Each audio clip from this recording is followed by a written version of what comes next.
throw your mittens around your kittens, and away we go! This is RamView. It's hot out there, but let's blow them off the line of scrimmage. Headline, Los Angeles.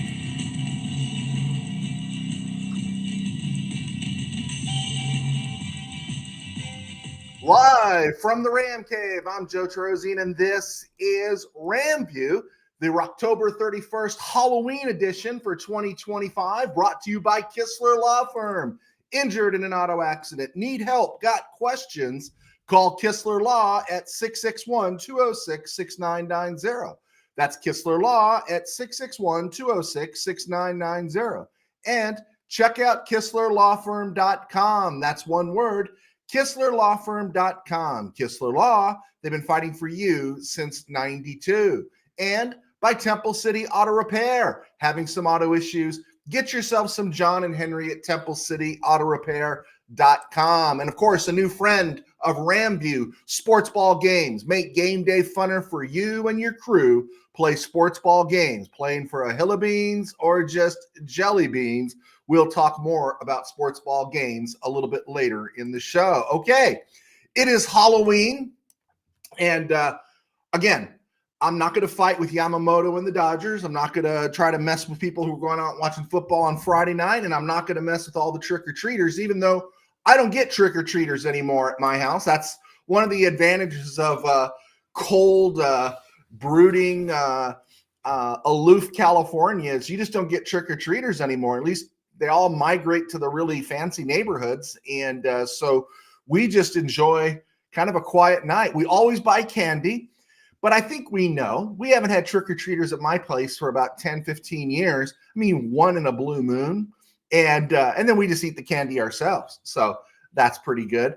And then it's just one of those nights. It's another night. I do miss being out on the football field covering games, but that's just where we're at. So Rams playing the Saints on Sunday.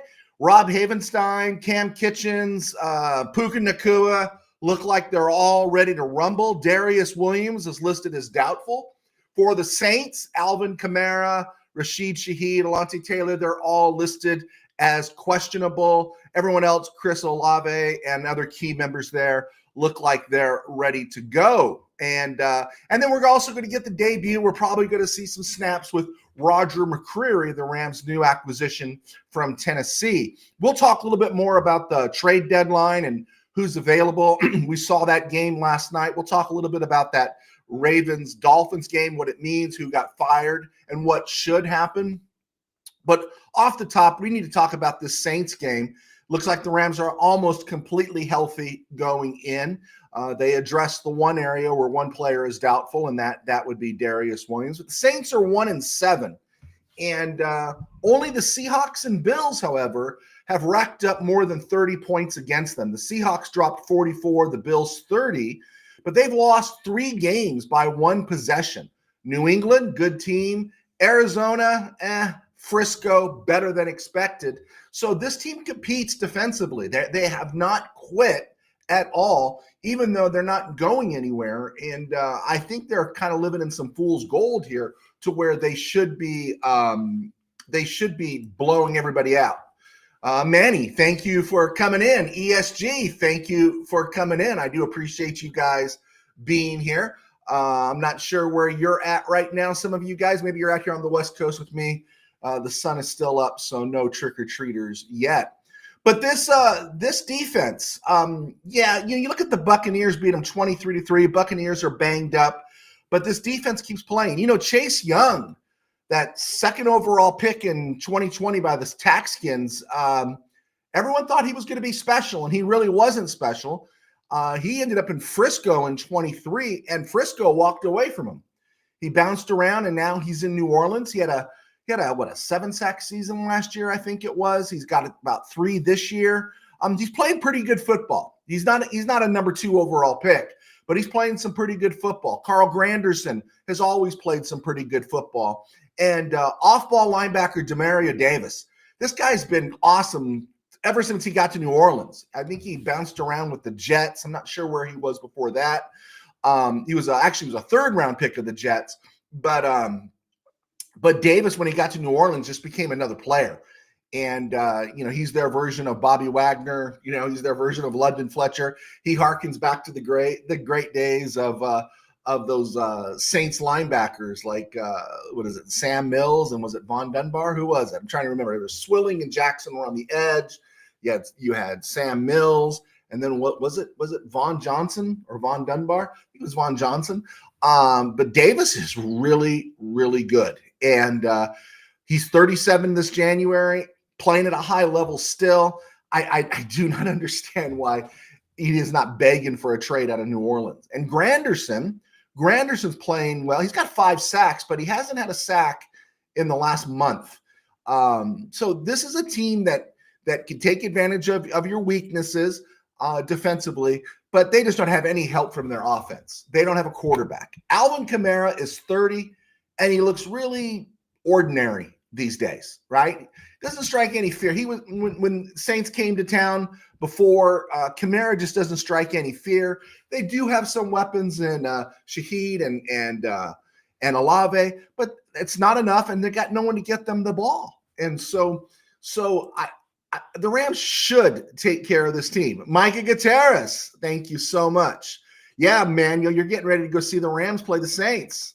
Hey, here's a funny thing I saw. Now, we've talked about PFF. I still got my PFF subscription, so to speak. I'm not getting rid of it anytime soon. But according to PFF, the Saints have the 23rd best pass blocking offensive line. They're 23rd in pass protection, 23rd. And you think, all right, Rams can take advantage of that. PFF has the Rams rated 27th in pass protection. So I just let you know a little bit about PFF. I do want to show a couple things here just so you guys can see it. I'm playing with my graphics, guys, playing with my graphics. This is the Rams defense matching up against the Saints. This is the Rams defense in what would be a nickel. They go into a base defense. Tank Davis comes in, plugs in the middle there. McCreary goes out. But this is where the Rams look right now. This is steady. You love those 2 linebackers, Spates and Landman. I don't know if any time in the McSnead era we've ever looked at our linebackers in those spots and thought, man, this is nice. I don't think we've ever looked at the team and seen edge rushers like Verse and Young and have that kind of confidence. Yeah, we'd like Aaron Donald in the middle there, but Fisk and Turner, nice. Again, look at Fisk's grade. I just really wouldn't worry about it. Manny Correa, yes, we should kick butt. And then you've got Curl and Lake back there. Kitchens should play. And then, of course, who's not listed here is Quentin Lake. Oh, there's Quentin Lake. I'm sorry. There he is up there. I'm usually looking to see him in the star position. They still list Darius Williams there, but likely that'll be Forbes and Durant. So this is a good team. This is a really good defense matching up. Look who's at quarterback, right? You got a 30-year-old at running back. You got an offensive line that's okay. You got Olave, who's been just okay. He can be better. You got Brandon Cooks, who's got a lot of mileage on him. So this is an opportunity for the Rams here to really exploit. Now, if you look at the Saints defense against the Rams, of course, you got Damari Davis there in the middle of the defense. You're looking at not much. You're looking at Carl Granderson and you're looking at Trey Young. And that's it. There's some guys there. They play hard, but look across the board there. Havenstein will be playing. If Havenstein's not up to snuff, who will replace him? Warren McClendon, who's played really, really well. And then you got Adams and Whittington and Nakua across the board. If the Rams go to a 12 personnel, you got Whittington leaving and Parkinson, Higbee, Davis. It's interesting they list Ferguson there, I think, because he's probably got the highest rating. And Nakua's back. And then you got Stafford there. Now, one interesting stat that is out there that I thought was worth mentioning here is in regards to Matthew Stafford. Stafford's one of the best at facing the blitz, one of the best. And the Saints, do blitz a lot. And the reason why they've had to blitz a lot is to make up for other shortcomings. But you can do that against some quarterbacks. You really can't do it against Matthew Stafford, especially when he has a complete set of weapons around him. And so Manny, when you're there, you might see some big plays if that's what the Saints do. Unless the Saints change things up a bit, you're going to see the Rams get some really big plays because Matthew Stafford doesn't suffer any fools when it comes to reading the blitz and everything going on there. ESG, we might not hear too many Saints fans at SoFi, which is rare. Yeah, the Rams might actually have a home field advantage, right? So there you go. That'll be a bit refreshing. So we're going to get to the Ravens and Dolphins last night. But first, I just want to remind everybody that our sponsor is Kistler Law. We thank you for them, and check them out. If you have any auto issues or any auto questions, they are key, and I know it firsthand. Also, I do want to plug Sports Ball Games. I'm actually meeting with them tomorrow for lunch. Actually for coffee, but Sports Ball Games, check it out. Join sportsballgames.com. Joinsportsball.com. That's what it is. It's a website. Go there, and looking for a way to bring your crew together on game day without gambling stress or fantasy overload. Try Sports Ball Games. Free pick 'em and squares, live leaderboards, and bragging rights built in. One click and you're in. No fees, no spreadsheets, no headaches. Just sports fun for your whole group to enjoy. Whether you're cheering from the break room or the backyard, Sports Ball Games makes every game day a team event. Play for fun, brag for real, which is right up my alley. I do enjoy this ring I got, but I also enjoy talking trash a whole lot more with my friends. So be sure to check them out.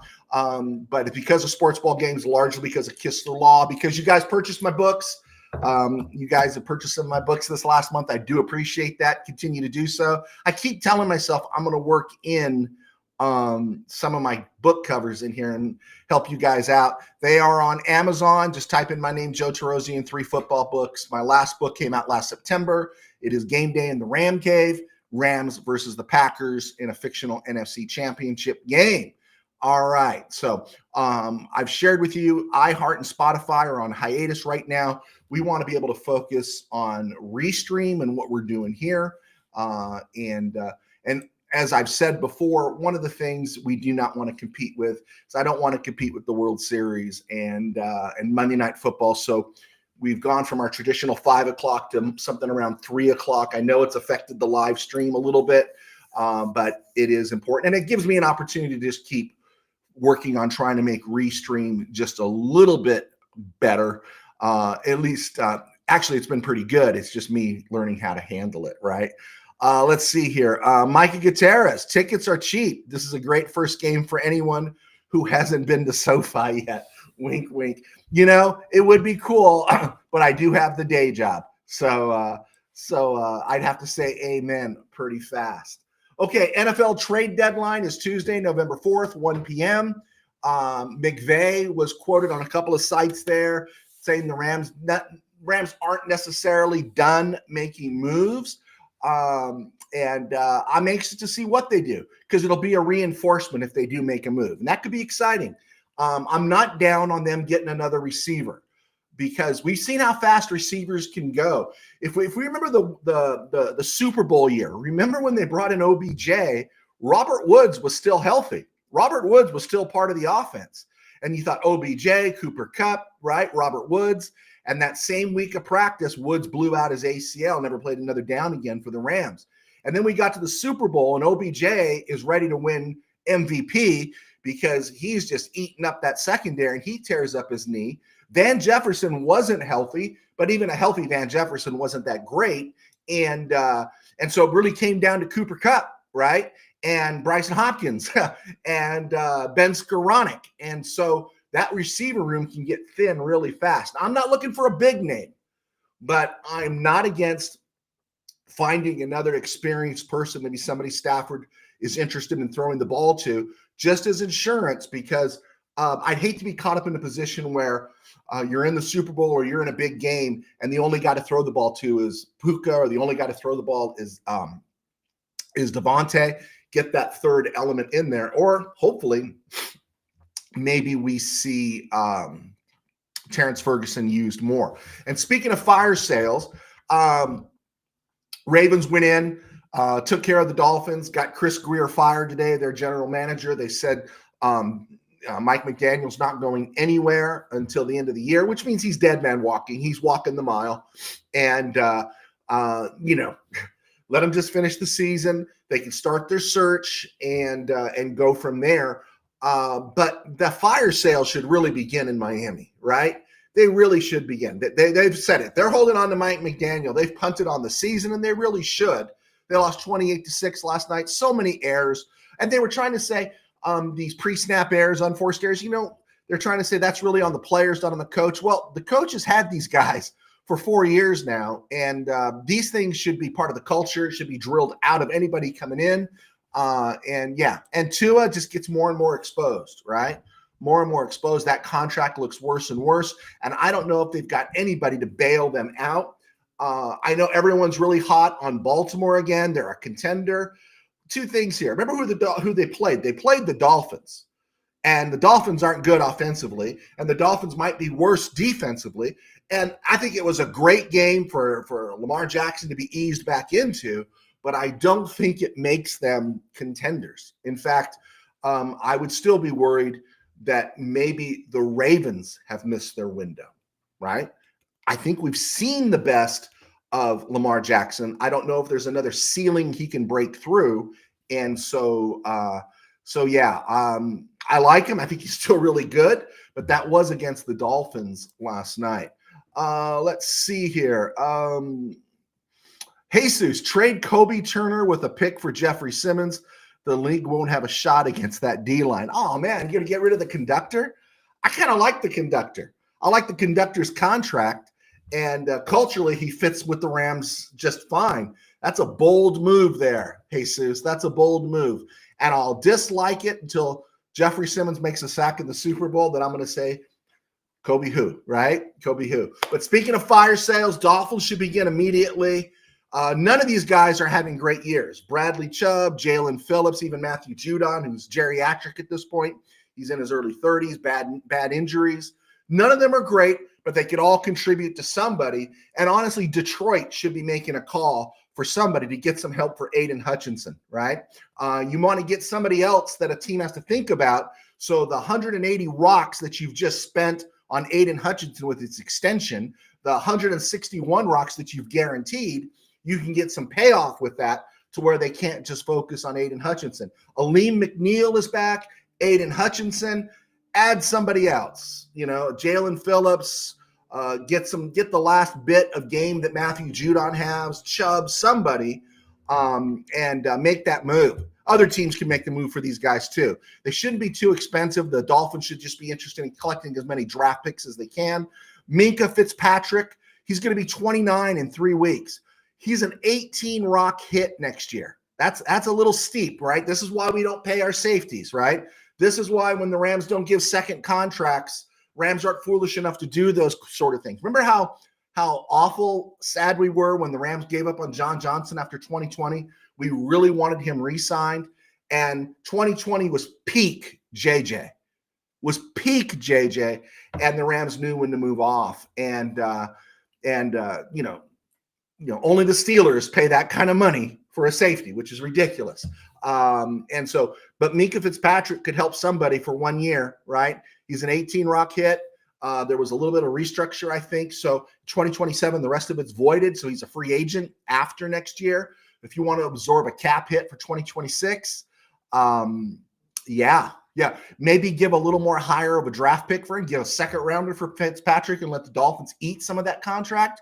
Maybe that's something you can do. But Minkah Fitzpatrick can play. He's probably, of the guys I've mentioned there, Chubb, Phillips, and Judon, definitely playing the best defensively. And aren't you, every time you see Chop Robinson play, aren't you really happy the Rams didn't draft Chop Robinson? But I think he went out with concussion last night. But Minkah Fitzpatrick, he's somebody a team should be thinking about. Somebody that needs some help.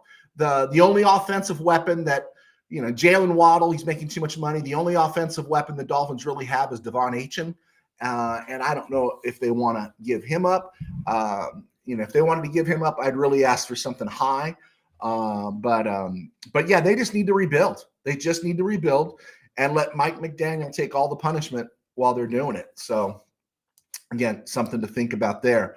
I'm not seeing enough from the conductor. Hey, C50. I still have my graphic up? Guys, I am sorry. Thank you. There I am. No wonder no one's coming. Unbelievable. Thank you for telling me. I'm still learning this, man. I'm not seeing enough of conductor. You're not seeing enough of me. I don't know. I'm good. I saw enough of the conductor the first 2 years, and last year without Donald, I'm still feeling good. Thanks, ESG, about the other thing there. Steve Ramirez, no way I'd trade Turner. You need that inside pressure. Absolutely. I do believe that. Let's see here. Seahawks signed Myles Gaskin. Myles Gaskin, speaking of former Dolphins, right? Myles Gaskin continues to kick around the league. Does anyone remember in 2023 when Rivers and Kyron Williams went down that the Rams signed Myles Gaskin? Never took a snap for the Rams, but he was actually on the roster for a while. That guy's still bouncing around the league. The Jaguars put Travis Hunter on IR with a knee injury. He'll miss at least 4 games. Yeah, that one, that's a bummer because he hurt himself at practice, right? And again, Brian Thomas doesn't look great. You need Travis Hunter. He's out. That makes you rethink that Jaguar Raider game this Sunday. And speaking of those games, let's look at that and go from there. I took the Ravens over the Dolphins last night. Just remember, Ravens beat Miami. Not that great of a team. Bears at Bengals. I originally took the Bengals. I'm going with the Bears because it sounds less and less like it's going to be Joe Flacco and more Jake Browning. So I'm going with the Bears in this one hesitantly. In the Virgil Carter Bowl, I'm taking the Bears. Vikings at the Lions in the Henry Thomas Bowl. I'm taking the Lions in this one. I've been out on the Vikings all year. Panthers at Packers in the Julius Pepper Bowl. Bryce Young will start. It's a chance for the Packers to impress people even more. Broncos at Texans in the Gary Kubiak Bowl. I'm kind of getting, they're going to be back wearing those awful CFL uniforms the Broncos wear instead of the orange and blue. But I got to take them over the Texans unless that's going to be closer than I thought, but I'm going to go with the Broncos. Falcons at Patriots in the Hugh Millen Bowl. Penix will be playing, but I'm taking the Patriots. Patriots have taken some heat for beating the chump teams. Well, when your first season after being a chump team and you're beating the chump teams, that's a good sign, right? You're beating the teams you should be beating. And so this is a good move. I think, all Ram fans are rooting for the Patriots on Sunday. 49ers at Giants in the Y.A. Tittle Bowl. My feeling here is I want the Giants really bad. I'm going with the 49ers. Jesus, Jeffrey Simmons is an absolute game changer. He will demand double and triple teams that would open everything up. I ain't arguing about Jeffrey Simmons, man. I'm not arguing about his talent at all. Do you think you can get him? What would you do? Would you give up the Rams number 1, hold on to the Falcons number 1? What would you give up for him? What would you give up? Can you get him for a first rounder this year and a second rounder in 2027 or something? What would you give up? Would it be Kobe and a first round pick? Something to consider. How much would you spend, Jesus? Mikey Gutierrez, Patriots also beat the Bills on the road. That was a road game. Good work there. Yeah, that was a road game. I know I sound like a quasi-Patriot fan. I'm not a Patriot fan. But Vrabel, I've always respected. And Drake May, I thought he looked good against the Rams last year, and he looks better this year. What happens when he gets a first-rate receiver? Not Kayvon Butte, not Stephon Diggs, but he gets his own receiver. That's a move I think the Patriots should make. They should make a move and get him a weapon. Get him some kind of a weapon. Maybe after the Rams win the Super Bowl this year, they can do that. Colts at Steelers and the Roy Jefferson Bowl. Yeah, I'm just not moving off the Colts right now. Everyone else is bailing on the Steelers. I was never really fully in on the Steelers. And there's heat. Was it Rooney? They quoted Rooney. Now, I don't know if this quote was out of context, and I'll let Steeler fan Rob correct me if it was so, but there was a quote out there, and I only saw the quote, so I don't know the context of it, where Art Rooney said he's frustrated with what the lack of advancement in the playoffs, something like they've lost 7 straight first round games or something to that extent, that Art Rooney is quoted as saying. Art Rooney II is quoted, which is unlike Steeler ball to have something like that happen. But there are weird things happen in Pittsburgh, and it's weird to see their defense get worked. It's weird to see it because they spent so much bread on it. And Aaron Rodgers has been good, better than I thought. And DK Metcalf is DK Metcalf, and they knew what they were getting. Micah Gutierrez, I'll be interested to see if Stafford continues to spread the ball around like he did in London, or if he'll throw everything at Puka like normal. Let me ask you this, Micah, and I'll ask all you guys on this one. I'll keep working through the schedule on Sunday. But here's the deal, is that when you're seeing Puka Nacua catch the ball, or if you go back 2 or 3 years and you in the heyday of Cooper Kupp, remember how wide open they were? I mean, wide open. I mean, this is Joe Burrow throwing to those receivers at LSU. This is Mac Jones throwing to those receivers at Alabama in their national championship years, right? Just wide open. And you see Nacua get open all the time. I understand getting him the ball. I do. It's when they're in double coverage and all that kind of stuff, then you get kind of mad. I want the ball spread around as much as anybody. But sometimes when a guy like that is so wide open, I guess they just want to take advantage of it. I want it spread around, but sometimes I just don't want to see it forced anywhere. There you go. Maybe that's what I'm looking at. Curious to hear your thoughts. Eagles are looking at getting Myles Garrett in their building. They are considering giving up the Browns 3 first-round picks. I'm sure we can get Jeffrey Simmons a lot less. Whoa, Jesus, where did you read that? 3 number 1s for Myles Garrett? Man, they'd have to shed some contracts, right? Or some of the people aren't going to be getting contracts when the time comes around, when you have to extend some of these guys. Where did you hear that? I'd love to read that one. $5 Steve, Colts Steelers could be the Johnny Unitas Bowl. There you go. I saw more Roy Jefferson than Johnny Unitas. My first season watching football, Unitas was with the Chargers, and he looked awful. But it could be the Johnny Unitas Bowl. There you go. Chargers at Titans, the Charlie Joyner Bowl. We're taking the Chargers in that one. Maybe Jeffrey Simmons will get benched because he's about to be traded. Rams Mob, thank you for clicking on. I do appreciate it, man. Do you buy into the rumors of trading for another tight end? I don't. I could be wrong, but I don't. Another receiver, yeah, but I think because we've lost once the trade happened for McCreary, and once you spend some time looking at the market, and I wasn't the only one talking about it. Other Rams podcasters were talking about it. I saw Jake Ellenbogen talking about it. There were no other big name corners to go after, and the Rams did a heck of a move getting Roger McCreary. So there's nothing to talk about. So to gin up interest in the Rams at the trade deadline, I think people are talking about tight ends, and I just don't see it. I don't see it. As hard as the position is to play for Sean McVay, which everyone acknowledges, to bring them in at mid-season, I'd much rather see those snaps go to Terrence Ferguson. Now, Colby Parkinson's got another year, but I think all the guaranteed money is pretty much gone after this year. Tyler Higbee's contract is up after this year. Davis Allen will be in the final year of his rookie deal after this year. So acquiring another tight end to go forward into 2026, 2027, and 2028 with Terrence Ferguson, I guess that's a possibility, but it feels like a long shot to me right now, Rams Mob.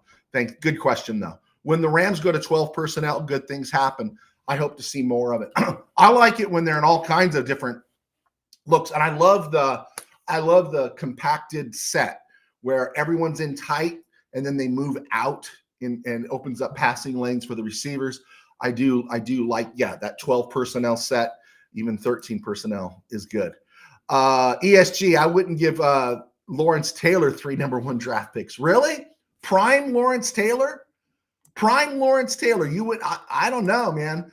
Lawrence Taylor coming out of his rookie and second year, I that would be, think of the Rams if the Rams after the 83 season wanted to give up first round picks, that means they wouldn't have traded for Gary Green in 84. In 85, they didn't have many draft picks after that, did they? They kept dealing them. Johnny Gray. I mean, not Johnny Gray. Is it Johnny? What was the name? Oh my gosh. The kid from Texas that the Rams got, the defensive back. He was really good. You wouldn't have drafted him. You wouldn't have drafted. You could have made that move, but I don't think the Giants would have. Lawrence Taylor was special. Micah Gutierrez, I'm glad to see that McSneed is intent on keeping both our first rounders next year. Well, it's kind of it's an interesting thing there in the sense that as Rams options go up, Falcons options are going down right now. We are rooting for the Patriots on Sunday, and the Rams, hopefully they're picking number 32. Saints at Rams, the Jim Everett Bowl. I think we're feeling good about that one. Jaguars at Raiders, the Maurice Jones-Drew Bowl. I actually took the Raiders in this one, even before I learned about Travis Hunter. Chiefs at Bills in the Sammy Watkins Bowl. Ed Oliver's not playing, and that one got to me. I'm actually flipping to the Chiefs right now. But I think the Chiefs see this as a longer game. I think emotionally, Bills fans feel like they need to win this game when the Chiefs can lose this game, and I don't think anyone's going to get too worked up. Chiefs' motivation to win this game is to keep pace with the Broncos. Broncos are 6-2. Chiefs are 5-3. Chargers are 5-3. So divisionally, you want to win to keep pace, but I don't think it's the end of the world if the Chiefs lose. I don't think the Chiefs will think of it as the end of the world. On the other hand, if the Bills lose to the Chiefs, it's always going to be in their head. Bills have activated former wide receiver Gabe Davis, starting one off the practice squad. He went away for a year, couldn't find a home, and now he's back. Sunday night, Seahawks at Taxkins. I'm leaning Seahawks in the Jim Zorn Bowl. Terry McLaurin is out. Jaden Daniels will play, but do you think Jaden Daniels is going to be healthy? Hey, I want the Taxkins to win, but I'm leaning Seahawks. And then Monday night, Cardinals at Cowboys, the Jay Novacek Bowl. I'm having a hard time to pick against Dak Prescott and the Cowboys against Jonathan Gannon and Kyler Murray. Let's see here. Boom, boom, boom, boom. Oh, okay. Maybe ESG, maybe Lawrence Taylor was a wrong example. I don't know, man. 3 number ones. I don't know. Yeah. Okay. Rams mob. Good call. Look at this one here. Jacoby Myers could make sense if they try to get another receiver. That wouldn't be bad. He wouldn't be too expensive. My only thing about Jacoby is just being healthy, right? He hasn't been healthy for a good chunk of this year. Of course, numbers are going to also not look good when you're playing with the quarterbacks that the Raiders have been playing with. Kansas City won't have Pacheco or Josh Simmons, forgotten locale. Thank you, locale, for coming in. Josh Simmons, I thought that was a personal issue. Is that still going on? I wasn't sure. I thought he was back. Okay, that would make it an interesting game. Could really, really make it an interesting game. Rams mob. This one's important. Let's get this in here. Rams mob says Dodgers win tonight.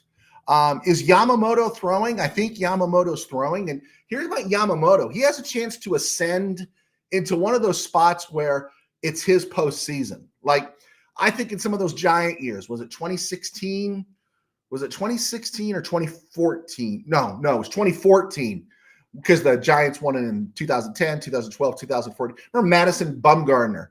I think it was in 2014. Just sealed everything up, right? I'm thinking Jack Morris in the 91 series, that great epic game he pitched against the Braves. I'm thinking Hershiser in 88. Schilling. There's always that series where that pitcher just becomes a legend. And I know there's other names I'm missing here, but they become a legend. And Yamamoto, if this guy puts together another 9-inning gem, that'll be impressive to watch. I'm not rooting for the Dodgers. My alter ego is Joey Toronto, so I'm rooting for the Blue Jays. But But yeah, I love to think of the fallout that'll happen if the Dodgers lose. But I also just think how good it'll be for baseball if you have a game like Yamamoto pitched the other night happening again. That would be really, really cool. Let's see here. Jesus, where are you at, Jesus? Let me put that there. Call me crazy for asking for Jeffrey Simmons, but I want to win a Super Bowl in Santa Clara. Hey, I don't think it's crazy. I think we just got an emotional attachment to Kobe Turner. I think that's what it is. If we can find a way to get him without giving up Kobe, I think that would be great because we're not paying Kobe. And unless we're really, really out on Kobe, I don't know. I find it interesting, again, that the Eagles would be after Myles Garrett. I really do, because of the money he's making. Let's see. Actual David Henry, happy Halloween. I'll be taking my son and daughter into the streets to get free candy. Has someone who worked a lot of ministry over the years, go find those churches that are doing trunk or treats. Those trunk or treats are really good deals. You know, those trunk or treats, they line up their cars in the church parking lot. They usually have some games and some activity somewhere, and then everyone's got a bunch of candy in their cars, right? We did it at my church, and so for years. So it's a really good deal. Let's see. $5 Steve there. Koufax in 65. A little before my time, but yes, I do know the story.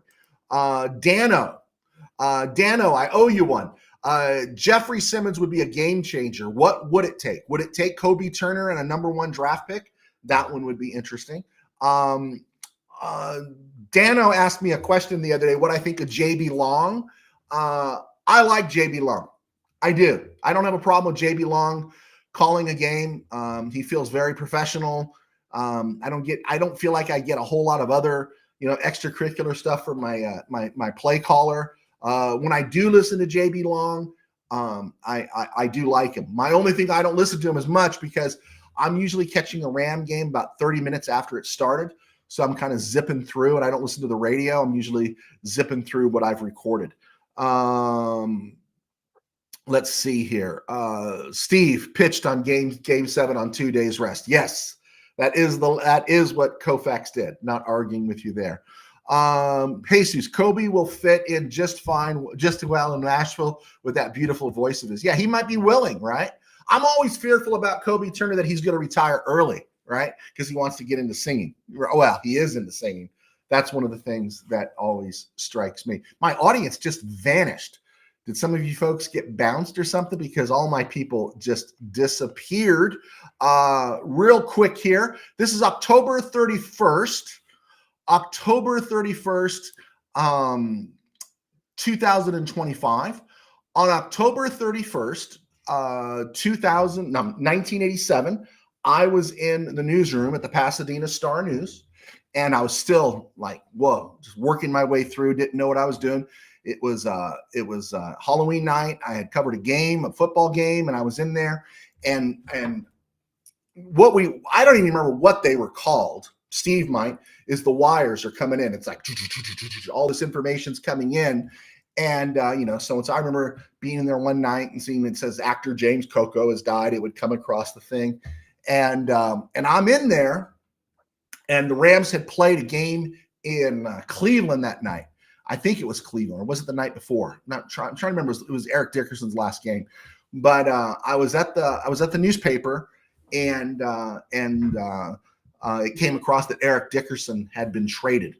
And that was a huge deal. Eric Dickerson had been traded to Indianapolis in a 3-team deal involving Buffalo. And this is what the Rams got. Greg Bell, that says Greg Bill there. I messed him up with Owen Gill. But the Rams got Greg Bell. He had been a number 1 pick of the Bills out of Notre Dame a couple years before. And the Rams, I will say, in 88, 89, they got great seasons out of Greg Bell. Great seasons out of Greg Bell. Owen Gill never played a snap. And then these were the draft picks. 14th overall in 88 from the Bills, they drafted Gaston Green. Didn't really work out there, did it? He had a big year, 1 year with the Broncos, but was a bust with the Rams. 20th overall, first round, came from the Colts in 88, Aaron Cox.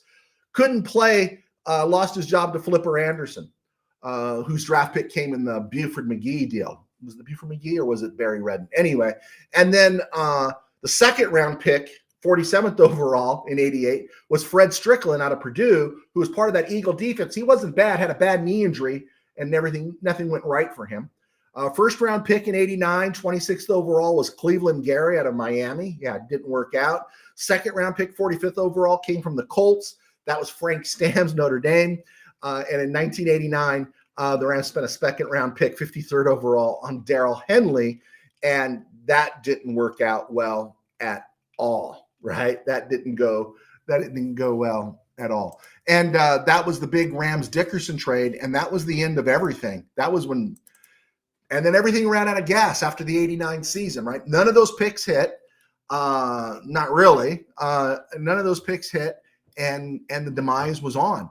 Note, a couple years later, on October the 12th, 1989, Herschel Walker was sent to the Vikings, and they got 5 scrubs and Jesse Solomon, Darren Nelson, Isaac Holt, and none of those guys really did anything there in Dallas. Jesse Solomon wasn't a bad player. Darren Nelson might have been at the end of his run, but they really didn't do much there. But it was the draft picks and what they did with those draft picks to grab more draft picks that they acquired. Draft picks that were acquired and used to acquire from the Herschel Walker trade netted the Dallas Cowboys Emmitt Smith, Russell Maryland, Kevin Smith, a forgotten but excellent cornerback, and Darren Woodson, who's a heck of a safety, who doesn't really get mentioned in history because of guys like Ronnie Lott, guys like Ed Reed, guys like Troy Polamalu and everything. But Darren Woodson was a really, really good safety. And the Cowboys won 3 Super Bowls in 4 years. So Jimmy J. Johnson knew what to do in acquiring talent. John Shaw and John Robinson, not so much. And the Rams really, really whiffed on that Dickerson trade. You could always go back and look how Klosterman worked the John Hadel trade. And I did that last week. Just, again, something to remember and think about. Just want to throw out a quick shout out. Tomorrow, Tom Mack turns 82. He played in 11 Pro Bowls, four-time first-team All-Pro, 4-time second-team All-Pro, never missed a game, played in all 184 games of his career, starting 176, started and played in 12 playoff games. Tom Mack played through the 78 season. Tom Mack was pretty special. So let's keep going here. We're at the 42-minute mark. We're good. Let's see. Rams Mob. Boom. Let's get that up there. Is that up there? I wouldn't be against Simmons, but Titans will probably keep him unless they get a ridiculous offer, a Brian Burns type offer. They should be shopping him. That's the bottom line. They just should be shopping him because they're not going anywhere. By the time they turn a corner, it'll be over. They should be shopping him for draft picks. They should be shopping him for offensive linemen on teams that aren't going anywhere to protect Cam Ward. But yeah, that one, I totally get everything you guys are saying. Jesus, everything about Jeffrey Simmons. I do. I just want to know what it's going to cost. Robinson had no say on the Gaston Green pick, refused to play him. Okay, I'm not arguing with you there, Steve. So it just shows how more dysfunctional the Rams were at the end of their run here. Let's see here. Boom. Rambassador should have been a Ram for life. Which Rambassador is that? Which one? Which are you talking, Cooper Kupp? Who are you talking about? Let me know on that one. Let's see. The 90s. The nightmare started with the Phantom Sack, January of 90. I was watching that game with the Mid-Valley Sports guys before we were Mid-Valley Sports.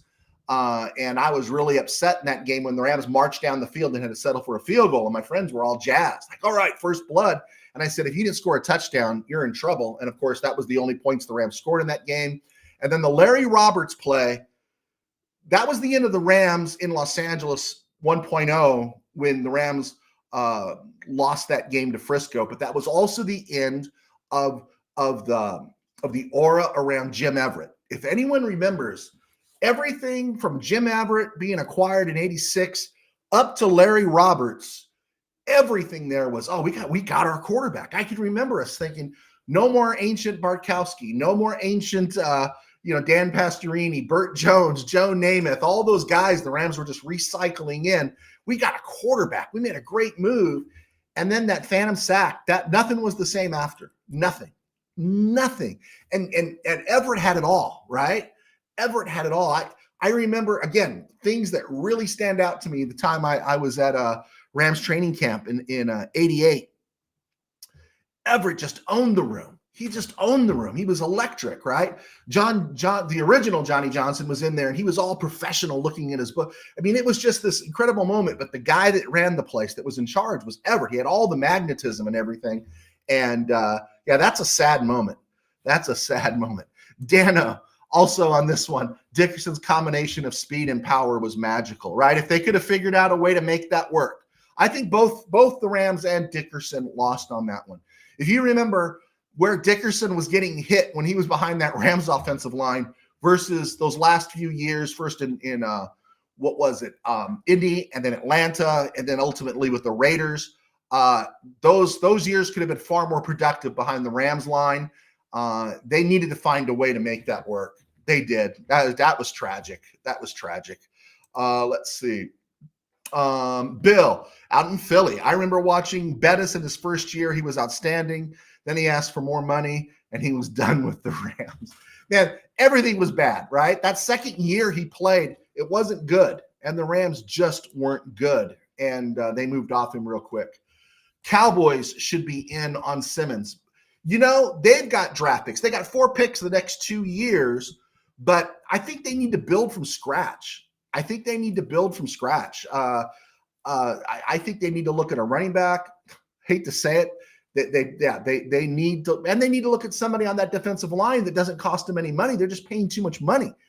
The question for the Cowboys coming up is, are you bought in on George Pickens? Because the second you give him money and lock him in and guarantee the scratch, does he return to being George Pickens? Remember who George Pickens was before he got to Dallas? Let's see here. Eric Dickerson calls himself the Rambassador. Okay. All right. I didn't know that. I read his book, See My Smoke. I was in and out on that one. It was okay. Let's see. Jesus, Rams defense would be totally set for the next few years with Jeffrey Simmons in the building. Again, can't argue it. But yeah, I'm not going to argue it. Not going to argue. I got nothing to argue against. Let's see. Nothing to argue against on that one. Bill, was the Jim Rome and Jim Everett interview pushing match staged? I don't know. I don't think it was. Didn't Rome come back and say that he went over the line on that one in his later years? Did he say that? Jesus, someone needs to whisper in Les Snead's ear. Jeffrey Simmons.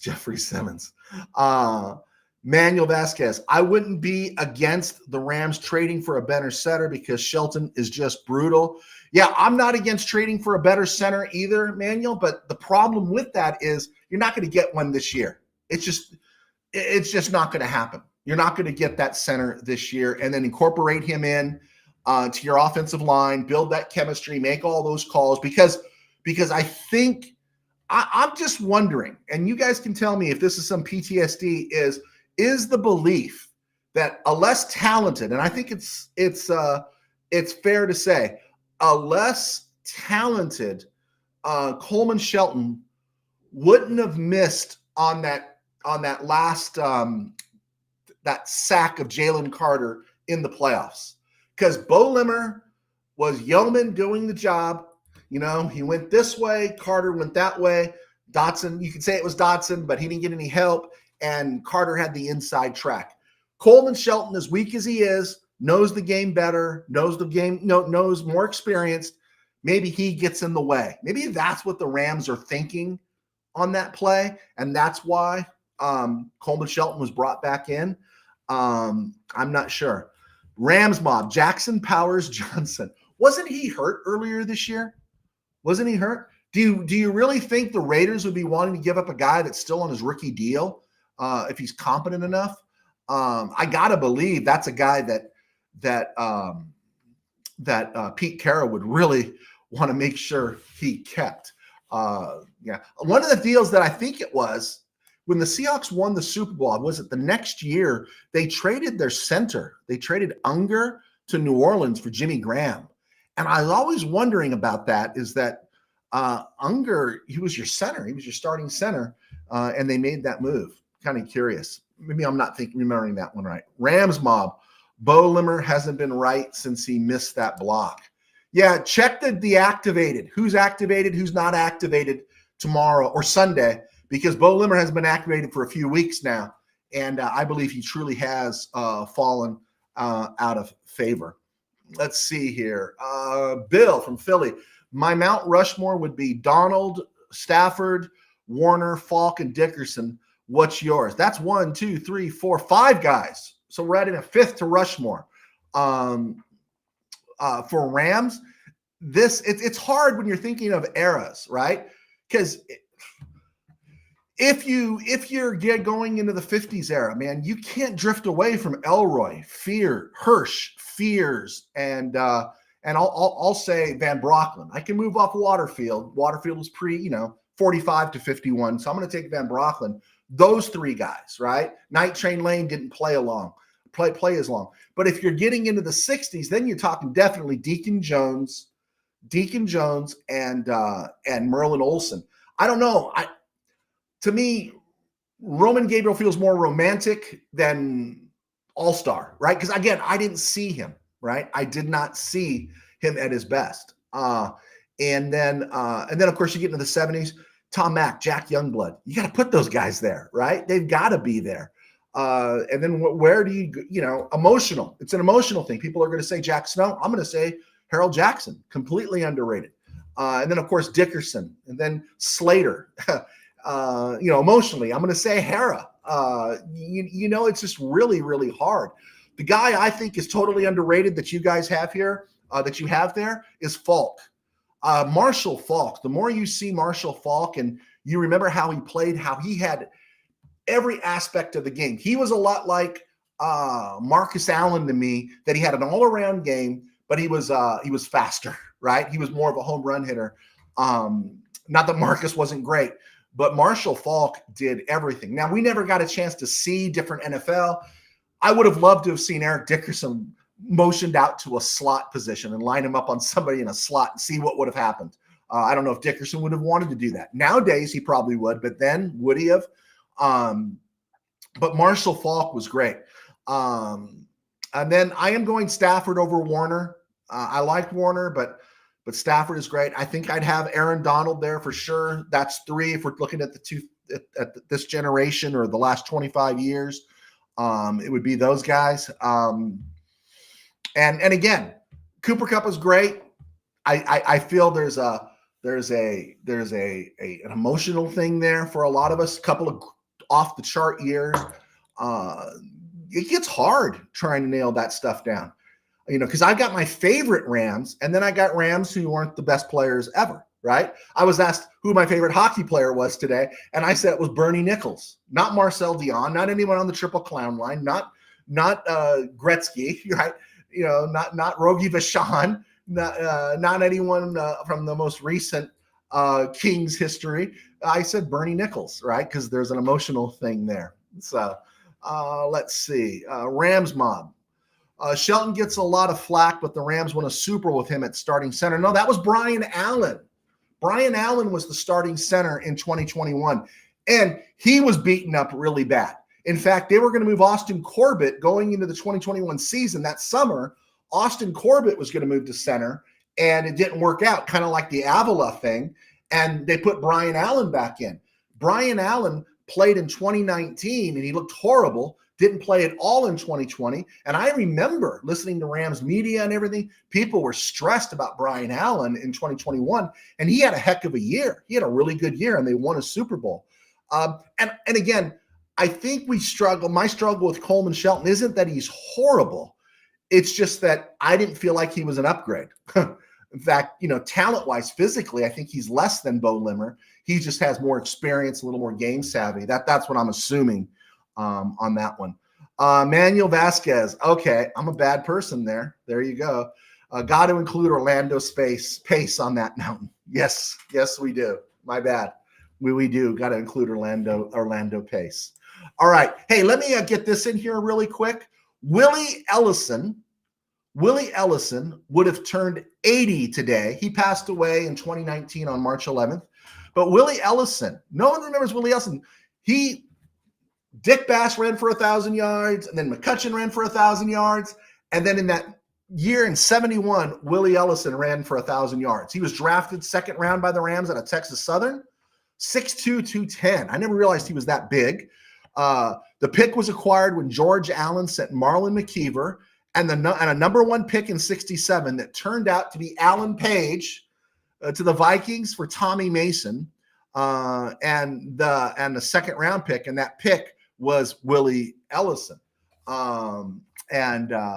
Interesting note, though, the Rams traded Tommy Mason to George Allen and the Redskins in 73. Mason was thinking about coming back. In 71 for a 73 draft pick. And that 73 draft pick, they think, turned out to be Cody Jones.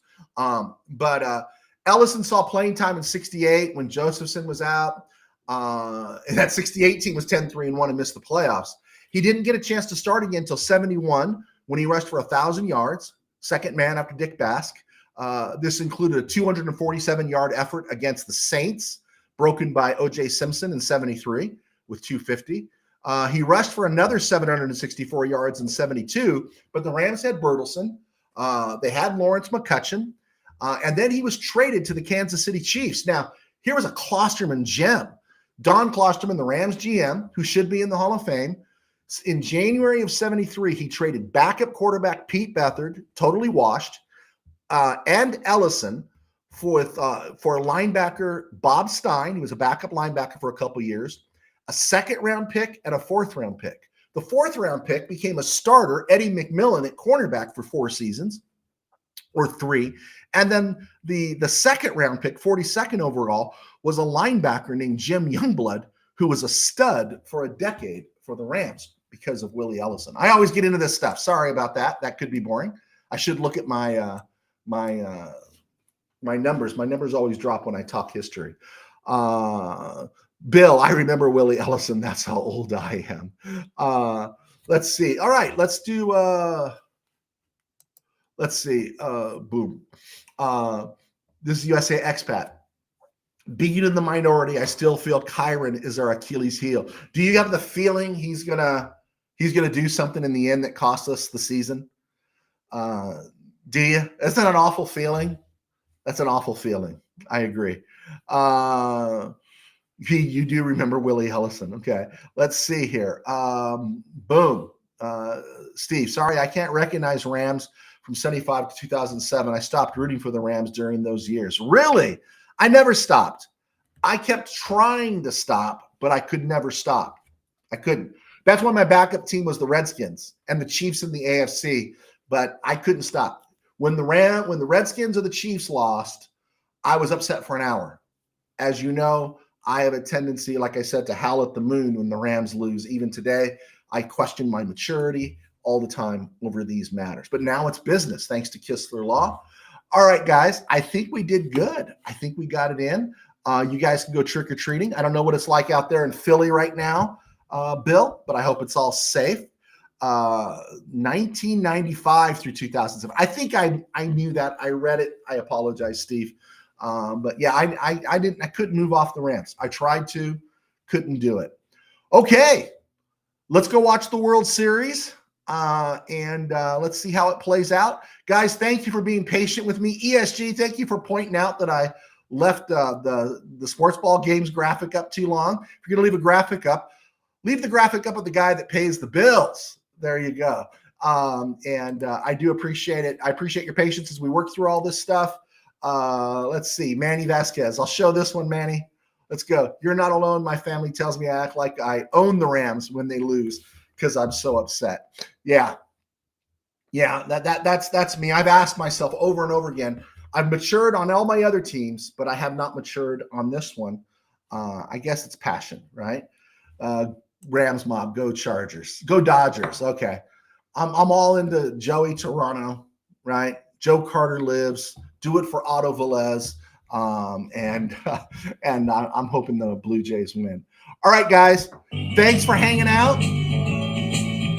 We will see you this weekend after the Rams Saints game. All right. God bless. Take care.